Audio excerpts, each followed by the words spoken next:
You're listening to an Ono Media podcast.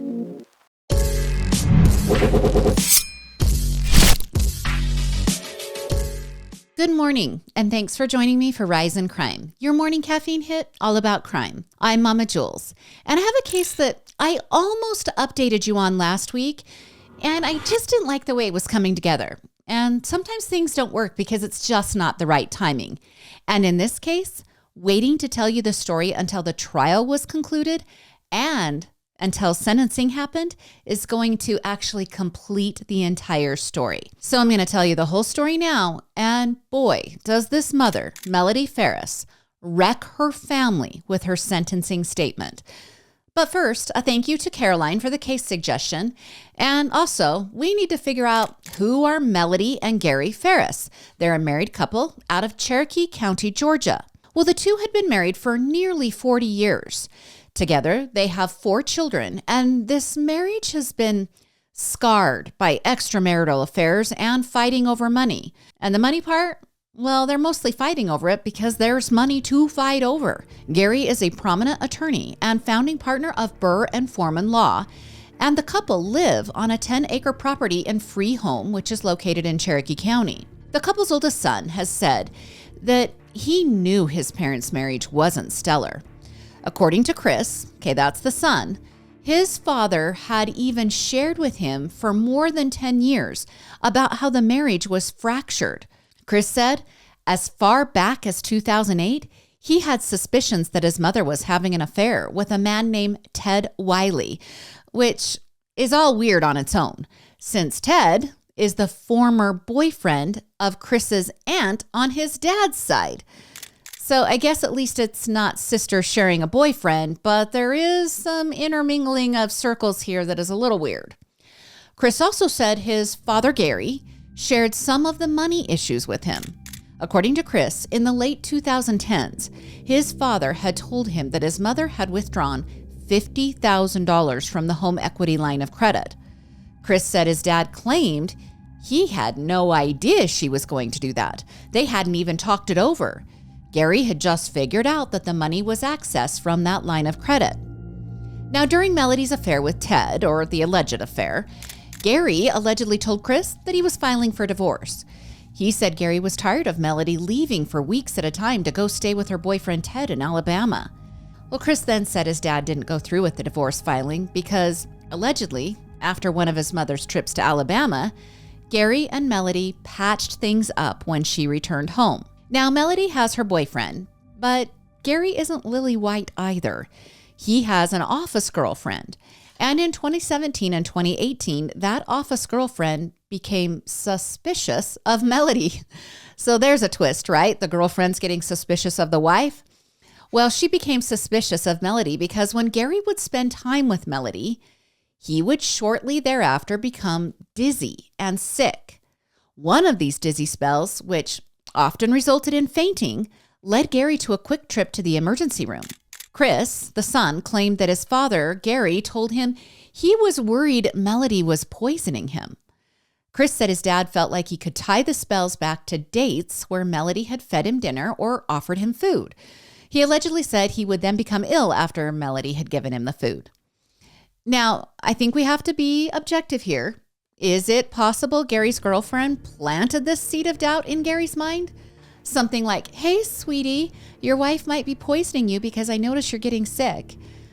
Okay, anything's possible in this tangled web of family relations and love affairs, and things are clearly getting complicated as each partner creates new relationships in this marriage. Well, all of this turmoil came to a head on July 5th of 2018. When Chris showed up at the 10-acre property. He had returned to his parents' home after not seeing his father the day before on July 4th, and that had him just a little bit concerned. He thought that was really weird, and so he showed up on July 5th with his kids. Chris headed to an area on the property where Chris thought his dad might be, because a few days before, he said his dad had mentioned that he might create a burn pile on the property on July 4th. So maybe it's because he was doing a bonfire, or maybe it's part of a celebration, maybe just to clear debris. I don't know. Maybe he had a free day because it was July 4th. but he had told his son, hey, I'm going to make this fire on the property. So when Chris arrived, Chris's brother Scott was already on high alert. Scott lives on the property in an apartment above one of the outbuildings. As Chris approached the burn pile on the property, Scott told his brother to move the kids away. See, Scott was pretty sure he had discovered human bones in the burn pile, and he had already called emergency services. It was then that all the concepts of the current situation collided in Chris's mind. He knew his father was missing. Possibly there's human remains in the burn pile. And his brother is so concerned he doesn't want the kids near the pile. His wife in the background is reminding them that his father was nowhere to be found the day before. And now all of a sudden emergency services are there and paramedics are saying phrases like, I'm sorry for your loss. Well, his father was now understandably most likely the victim in the burn pile.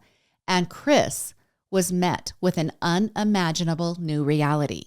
What was the operating theory in that moment?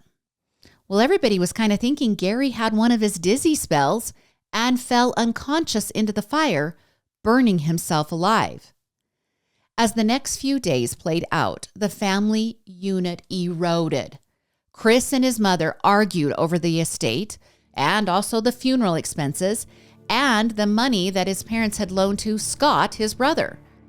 Chris said his mother was angry and yelling at multiple strangers and family members.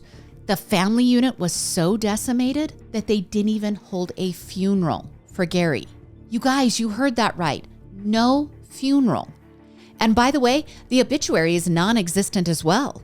There's just a couple of lines on findagrave.com. Well, that detail, it just broke my heart.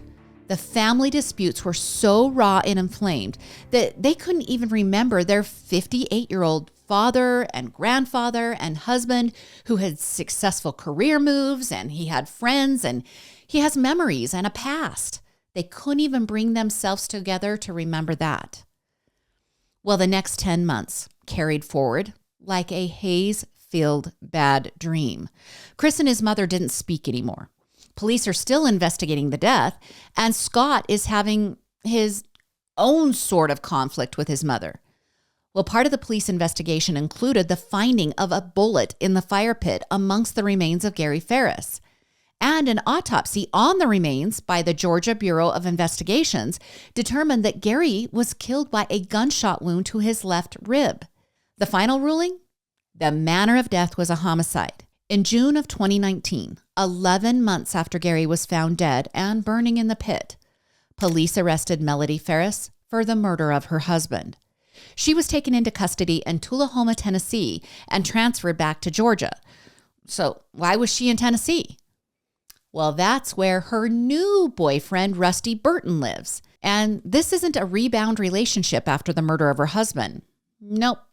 Melody and Rusty were a thing before Gary was killed. A neighbor of the Ferrises told authorities that Melody had even admitted to that affair and that she has a second cell phone to communicate with her extramarital lover.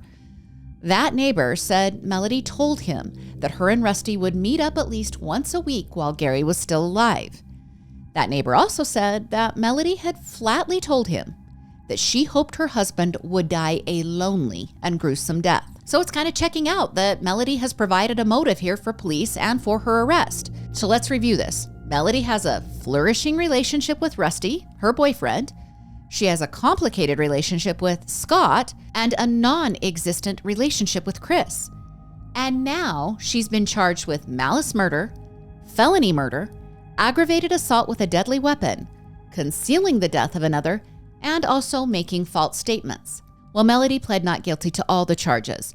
And since then, time has just trudged along until October, when Melody finally faced a jury of her peers to answer to the 5 charges. In the opening statements at trial, Deputy Chief Assistant DA Jeffrey Fogus told the jurors that Gary was killed in a, quote, heinous murder. He theorized that Melody shot Gary in the basement of their shared home and then transferred him to the burn pile on the property. Now, it's important at this point for you to understand something about Gary. Gary was 6 feet 4 inches tall and weighed nearly 300 pounds at the time of his death. Okay, that could be troublesome. But DA Fogus attacked this bit of information head on. He said a man that big was reduced to only 33 pounds of remains that were recovered from the burn pile, hence the heinous murder. DA Fogus claimed that investigators had found blood in the home that trailed through the kitchen and down the stairs into the basement. The DA also attacked the extramarital affair, saying that during the search of the property, they recovered a credit card belonging to Rusty Barton in Melody's purse. The DA also highlighted that Rusty had told investigators early on that Melody had told him that Gary was in the burn pile. He said that claim that Gary was in the burn pile was before emergency services were called. So how did she know if she didn't put him there? Well, during the defense opening statement, attorney Michael Ray clarified that Rusty recanted his statement about a year after he made it. In his recanted statement, he said he had the timeline wrong. He now clarified that Melody had said that Gary was in the burn pile after authorities had searched the burn site and the home. Well, the defense attorney also said investigators refused to look at any other suspects in the murder of Gary Ferris, claiming they suffered from confirmation bias and that they twisted all of the evidence to point at Melody. Well, there are twists, and here's where it started in the trial. During the defense's opening statement, the attorney told the jury that Scott, the son that lived on the property and the one who had called 911 stating he had found something, well, they dove in and explained what they thought about Scott.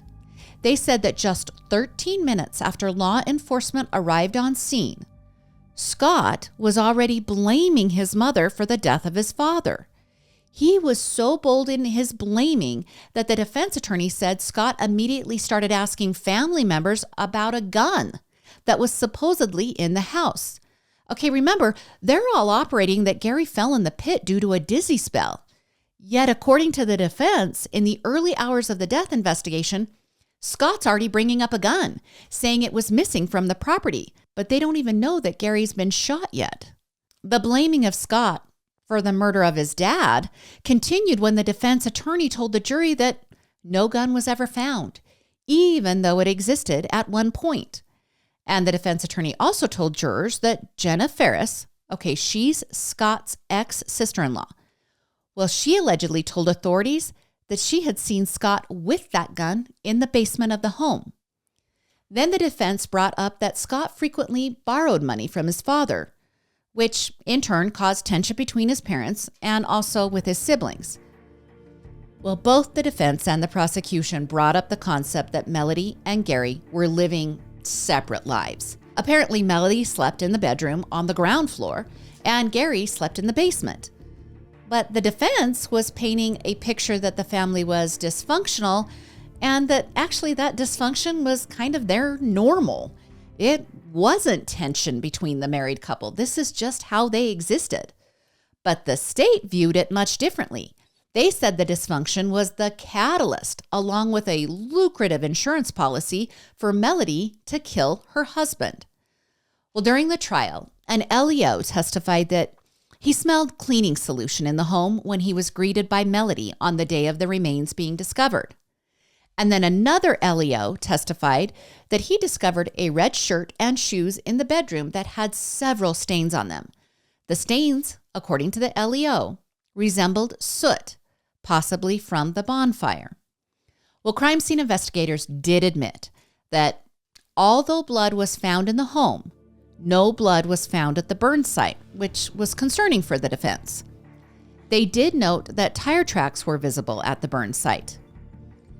All right, when the doctor who examined the remains of Gary testified at trial, he did admit he couldn't identify when the bullet entered Gary's chest. He had no idea if it was before he died or after. And the defense reiterated throughout the trial that Melody had no knowledge of the lucrative insurance policy. Well, during closing arguments, the defense highlighted what they called sloppy investigative work by the police, and they cited that Scott's apartment above that outbuilding was never thoroughly searched. The attorney also addressed the looming question: How did Melody lift or drag her husband's dead body to the burn pile from the basement? Remember, he's 6'4" and nearly 300 pounds. The attorney said it wasn't physically possible for Melody to commit the murder the way the prosecution presented it. He hammered away at the point by dragging several 40-pound bags of fertilizer across the courtroom to emphasize that a man his size was having difficulty with that many bags. He then said, how could a 120-pound Melody drag her husband's body up a flight of stairs? Well, the state chose to end the trial by focusing on the money, the nearly $2 million insurance policy, saying Melody wanted the money, and she also wanted an unshackled relationship with her boyfriend, Rusty. The state also tackled the insinuation that Scott killed his father by asking the jury this question. How did Scott kill his dad in the basement without Melody knowing? She was home on the main floor of the house all evening and the next morning. The state also pointed out that Scott was nothing but cooperative with the investigation, including providing digital evidence that proved his whereabouts on July 4th and 5th of 2018. And in a final shot at Melody's character, the state explained that Melody was a cold and callous mother who would blame her own sons and her son-in-law for the death of Gary. The state reminded the jury that Gary and Melody's youngest child, who was actually supportive of her mother's defense, well, she had even testified at trial that she should have been more angry with her mother because of her mother's manipulative behaviors. And then the state told jurors that it was offensive that the defense drug those fertilizer bags across the courtroom, saying that they should have never compared Gary to bags of dirt. Well, the 3.5-week trial and also the 3 days of deliberation ended in a guilty verdict on all charges. A sentencing date was set for December 5th. And really, there wasn't expected to be many surprises at that sentencing. The minimum sentence was life in prison. But Melody provided her own fireworks at the sentencing when she gave her statement. Here, I just want you to listen to a portion of the 20-minute statement. Here, give it a listen. All right, Ms. Harris, if you have a statement. I do. All right. I've written this so that I can get through the words. Okay. On July the 5th, 2018, 6 years, 5 months ago today, began the worst nightmare that I could have ever imagined. Not only my world, but my family's world was absolutely destroyed at the hands of one person. I've had 6+ years of being told not to talk. Don't say that. Take legal advice. I could walk out of this courtroom today and drop over dead. I want to make sure that my children, my grandchildren, and Gary's family, and to be honest, at this point in time, the entire world who has viewed this, I have waited for years to make this statement to everyone. I want the world to know who did this. I have always heard that the courtroom is the last place you're going to get the truth. And has that ever been proven to be the truth in this case? Not only did I not do this, I know who did. I know Scott killed his father. He took my husband, the father of Chris, Emily, and Amanda. He took Big Daddy from our grandchildren, Ella, Addison, Olivia, Jax, and James. 3 of them who never got to know Gary. Scott, this is unforgivable.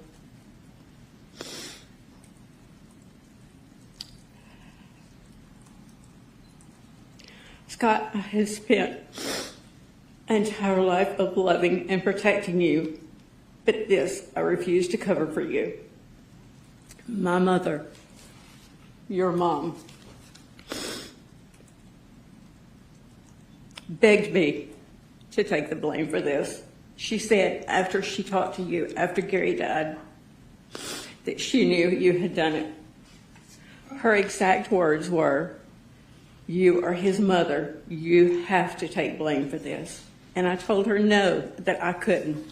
I still have 3 other children, grandchildren, and this is not a stolen credit card, a check, or a diamond ring that you've pawned, all of which you have done.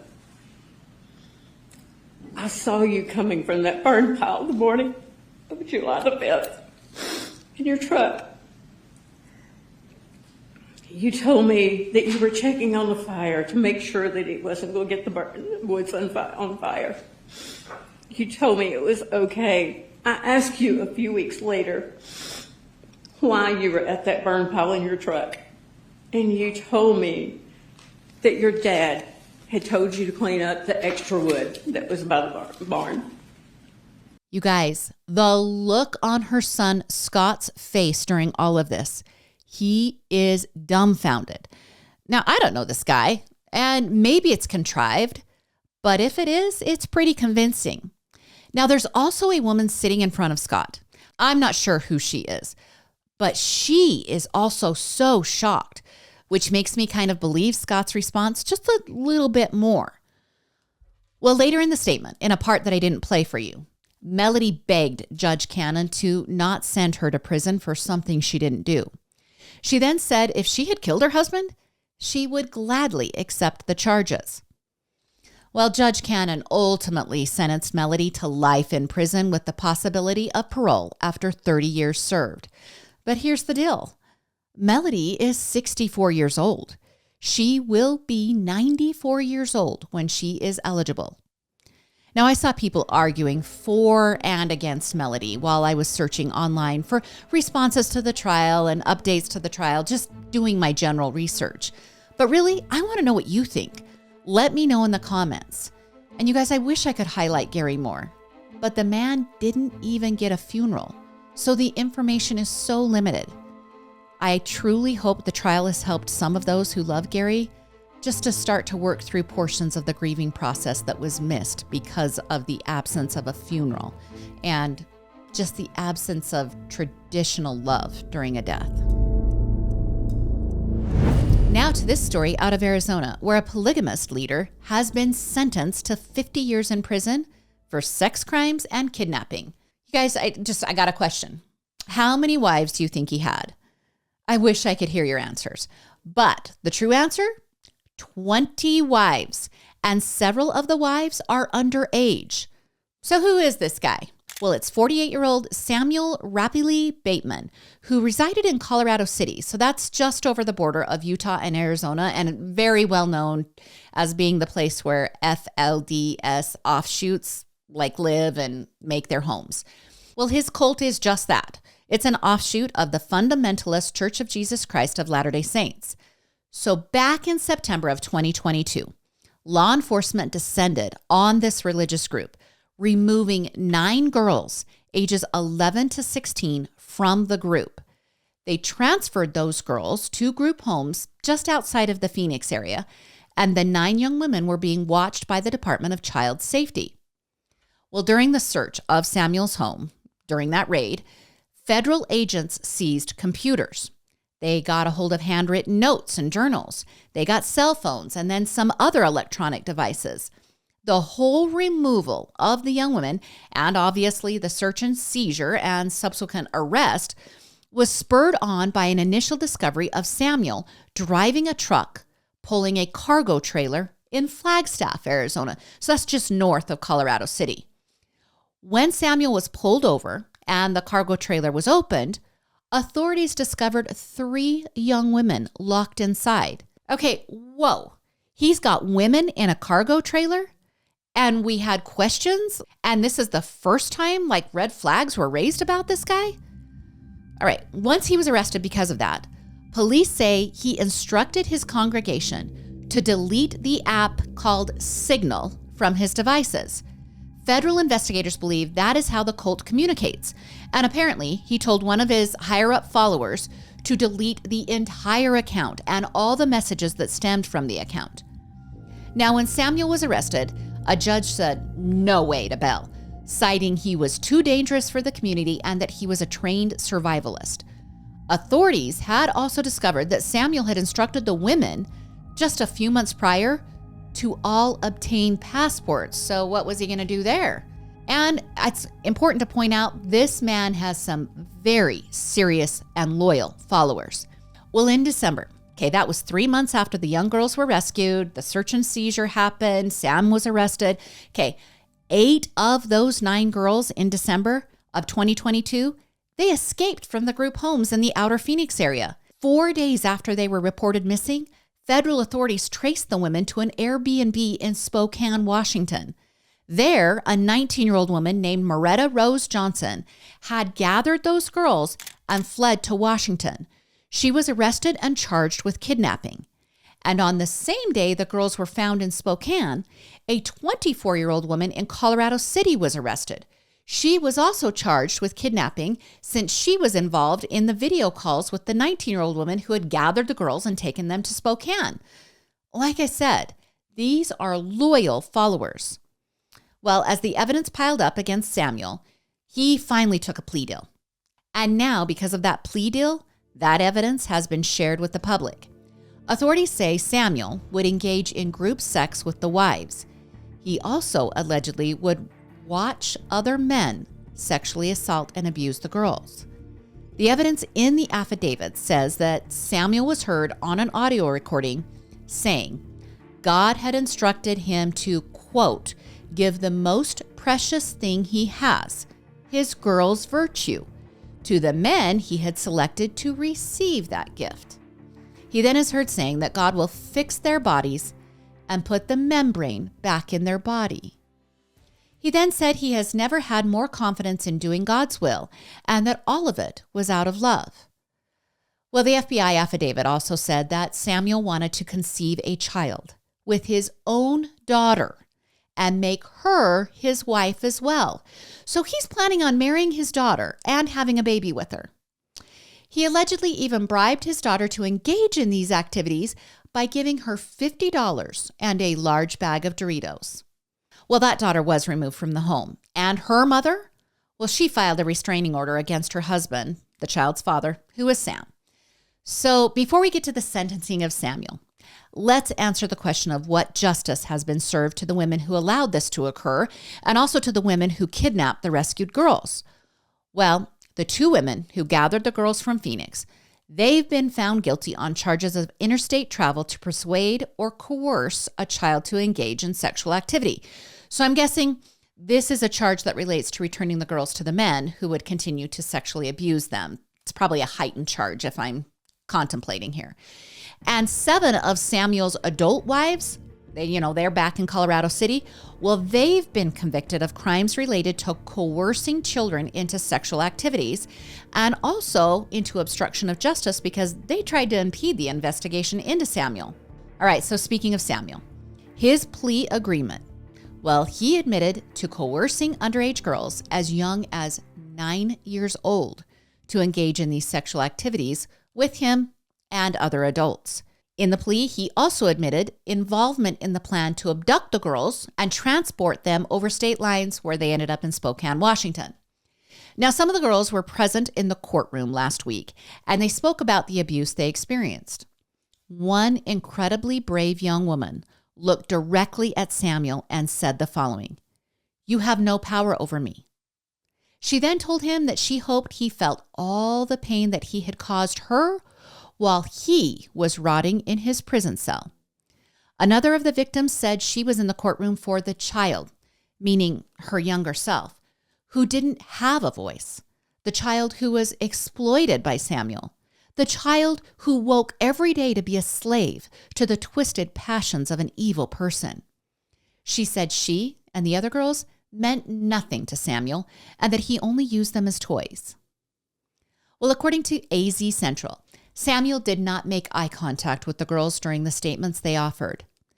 And the judge, well, there was no mercy for Samuel.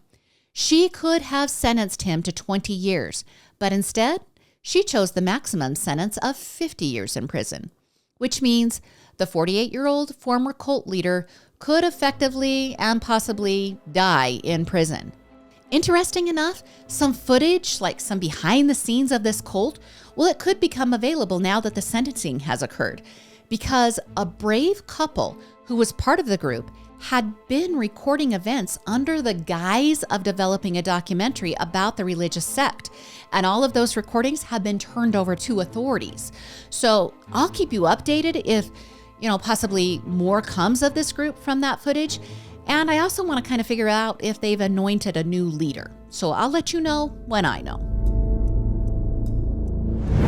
And let's finish with the head-shaking story out of Polk County, Florida, that involves a mom, a dad, and a 23-year-old kid with a deadly video game habit. On Saturday night, cops were called to the home of 63-year-old Marvin Voigt and his wife, 58-year-old Susan Voigt. When they arrived, they found Marvin dead from multiple gunshot wounds in the driveway of his home. His wife? Well, she was critically injured, but still alive inside the home, and she was the one who had called 911. She told the authorities that her son, 23-year-old Joseph Voigt, had shot the two of them and then fled the home. Well, deputies acted quickly by alerting surrounding jurisdictions that they were looking for Joseph. And it didn't take long, roughly about 4 hours, for police to pull Joseph over for a traffic stop in Orlando at 2 a.m. When police grilled him about his parents, he outrightly admitted to shooting both of them. He told authorities his parents were frustrated that he spends a majority of his waking hours playing video games. He said that his parents were, quote, riding his ass about making something of himself and getting a job. All right, it's not the first time Joseph has been in trouble.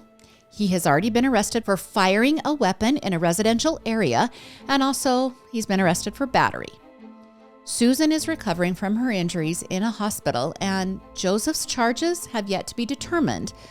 But the Polk County press release, it referenced his crimes as murder and attempted murder. So that might kind of be giving us a peek into what the Polk County authorities are planning on doing.